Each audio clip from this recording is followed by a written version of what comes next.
All right, what's up everybody? Welcome to my channel and to this video. Today we're going to be reviewing this Wyze Battery Cam Pro. This video was made in partnership with Wyze. They sent me this product in order to review, so that's what I'm doing. That said, we'll try to keep this as objective as possible, giving you some pros and cons with this particular model. Now let's get this out of the box here. This is brand new, and one cool thing about this is that it does not require hard wiring into the walls, which makes it really convenient.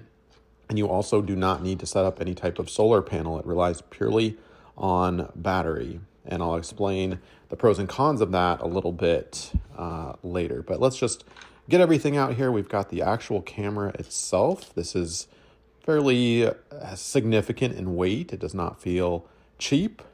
Unlike the interior camera we have, that feels a little lightweight. This is our second Wyze product. The first one we just straight up paid for. Again, this one is a partnership.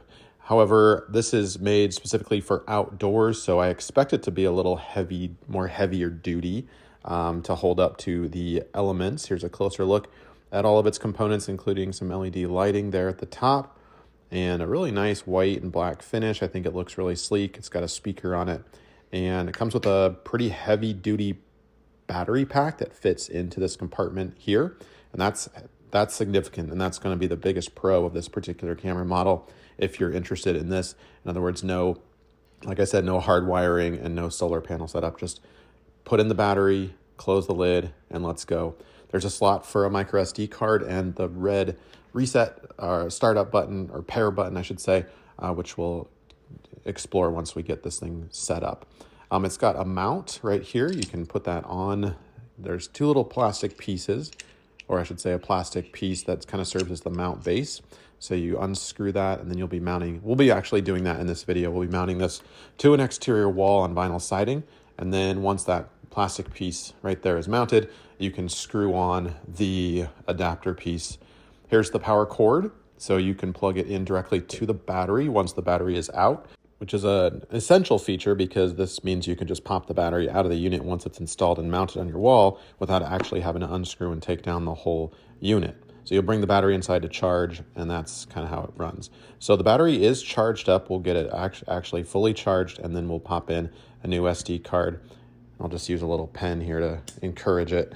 We'll close the lid for you just so you can hear kind of what that sounds like. And then this button right here will be holding down, and you can see it power on. So that's the initial button. All right, it's break time. Subscribe, like, and share to support this channel. Please comment as well. Join as a member for amazing perks from priority replies to DIY party invites. If you need tools and merch, shop my store or website. You can check the links in the description for my best products. All right, so with that button on, we'll close the lid up, and we'll be accessing this again in a second, but kind of put it right here. This does work well for an interior camera too, if you're interested. It's got some really cool night vision abilities that could apply to interior situations as well. But again, this is made for the elements outdoors. So we'll get the app downloaded, installed, and set up. The Wyze app got pretty good reviews on the App Store, and I've been happy with it. Again, as I mentioned, this is our second Wyze product, and I'm not a huge fan of the monthly membership that you have to do if you want some of the more advanced features, but it's good enough to have some basic features, and we'll get this set up for you. So you select the name of the camera in the app, and it walks you step by step. Insert the battery pack into the camera, which we already did, and then the big green button at the bottom says begin setup. So really intuitive instructions with graphics, which is really nice, I think, because sometimes if it's just text, it gets a little confusing. So I'll go ahead and click begin setup, and then it tells you explicitly to press and hold that red setup button. So underneath the battery door, we got to open up the lid again and press that red button and hold it. If you just tap it, it doesn't do anything. You got to actually press it and hold it until you see that light boot up, and then you won't hear anything. Actually, it just the light itself. So go back into the app. You need to allow Bluetooth access, and that essentially allows the app to pair with the camera. Searching for device, pairing, select your network, and enter your password for your Wi-Fi connection. The Wi-Fi capability is exceptionally good with this particular camera. It has a minimum feet requirement, but this we had zero issues. And I was a little worried about that because on the front of our driveway, so at the top of our garage is where we ultimately installed this thing, which is pretty far from the actual router. There is no capability issues at all in terms of signal not reaching. So you can see it's successfully paired. And now we'll go, they give you the recommended spec, 7 feet up, 20 degrees down is kind of the ideal spec, and 30 feet detection range. And you can adjust that to be less, which is nice. Avoid any direct sunlight glare. So all kinds of good warning signs here. Avoid blowing trees because it'll constantly signal. And also Christmas lights, we noticed it'll constantly signal motion, and that has an effect, long-term effect on the battery. I'll talk about the long-term range of the battery, how many days, weeks, months you can expect one single full charge to last. So we'll name the device, give it an appropriate name. You can change this later if you're not sure where you're going to put this. And they do try to upsell you on certain the membership, and it's pretty monthly expense. It's pretty low. They do give you a free trial if you're interested, and there are some perks to that. You can obviously click on their website. I'll put links down below for the product and the website, and you can explore that yourself to decide if that's worth it for you or not. I'm a huge cheapskate, so I normally don't. I have before, but it's only been like $1.99 or $2, and then I ended up canceling it. So anyway, I digress slightly. So we'll actually get into the dashboard, and you can see we click Start Live Stream, and it actually connects live and sends that live video signal to your phone app, which is pretty cool. We'll get that pointed that way, and we'll get into the app and play around with some of the features. I'm not going to go over every feature. There's a lot of them, so it really kind of depends on what you want, but you can turn your screen your phone device sideways, so it gives you a nice panoramic view as opposed to the smaller view. And you can see it's got a really nice picture. We've got lights on the inside turned off.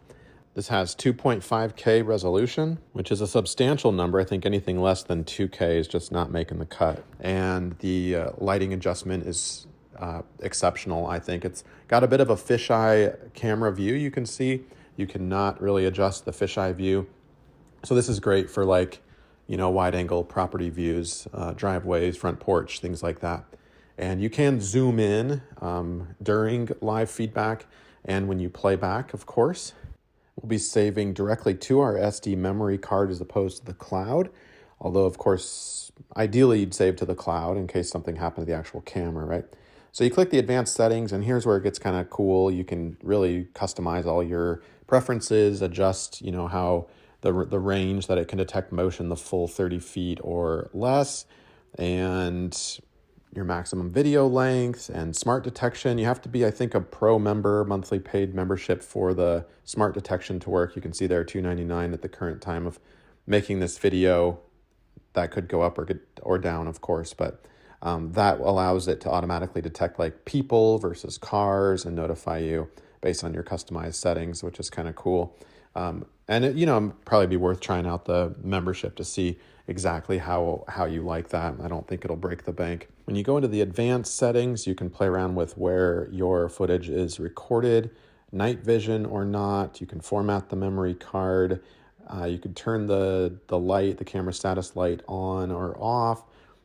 Show the Wyze logo on your recordings. You can turn that on and off. So all these minuscule but important customization options can happen here. Going back to the camera's live stream, if you actually touch the screen, you can toggle off the battery indicator so you can see we're at a full charge there. It's live, and there's a couple other options that you can click. Here's what it looks like during night mode. We can turn this light off, which is important. I don't want this always on. In fact, I don't want it on at all because that defeats the purpose. So there was my old camera. It's not a Wyze brand. It's a different brand. But the good news is it has a universal backing. So kind of like the tripod, think of like a tripod screw. It does fit into existing mounted feet. So if you do have a camera you just want to switch out, check the fit before you actually switch it out because it might screw into the old mount. Here's the new mount. I referenced this little plastic piece earlier. It's going into vinyl siding on the corner, and that's nice because it's a lightweight piece. We can install this with a couple of pilot holes, and I do recommend putting a little 100% silicone on the ends of each screw as you put it in there, just to seal those holes up from any rain or moisture that it might encounter, and it will encounter plenty. We live in pretty winter. We have extreme winters and extreme summers, and you never know. So we've got that securely mounted, and then you take the adapter piece and you screw it on, and we'll screw that all the way on. Make sure it's not stripped. There we go, nice and smooth. And I do like that feature. It covers the screw holes, and you can put some caulking around that if you prefer. I'm not for the moment. If I'm happy with this location, I will. But this is what it looks like mounted. So really, I think a really beautiful little security camera. So I tested it out in 2 locations. The first one was the front porch, and the second one was the actual semi-permanent install site at the top of the garage door. So let's get a look at just what it looks like hooked up. We've got kind of a beam in the way at the top part, but it's automatically, you can see the green squares there, picking up on yours truly. And you'd look at your camera and make sure it's adjusted correctly. Nice stash, bro. By the way, you look like you might be breaking into my house. Who are you? So this is during the day. You can adjust it, zoom in, zoom out. You just pinch with your thumb and your index finger. And it's got a really nice, crisp, clear image, especially if someone's walking on the sidewalk. It's got the quality to pick that up when you zoom in. Perhaps not at night, obviously, but you can see a porch light here on. Great video quality coming through, which is what I want. And we're down to 97% battery from all the messing around with it and testing out. So a 3% drop. Now, how many days will this ultimately last? Hang with me. I will be explaining that in a moment. But I just want to test out this real quick. I kind of snuck around. You can see me walking around there to the right. And I just want to see if it picks up, or at what point it picks up any motion coming up. And also just what it looks like having a human. There we go. So in the dark, it wasn't able to detect motion. There wasn't enough contrast, but here I am acting like a robber, a thief, a burglar, all of the above. And it definitely sent that signal to my phone. Here's what it looks like at the install site above the driveway. It does pick up wind. The basketball net was waving there. All right, so after 43 winter days, the battery was still at 42%. Think about that for a second.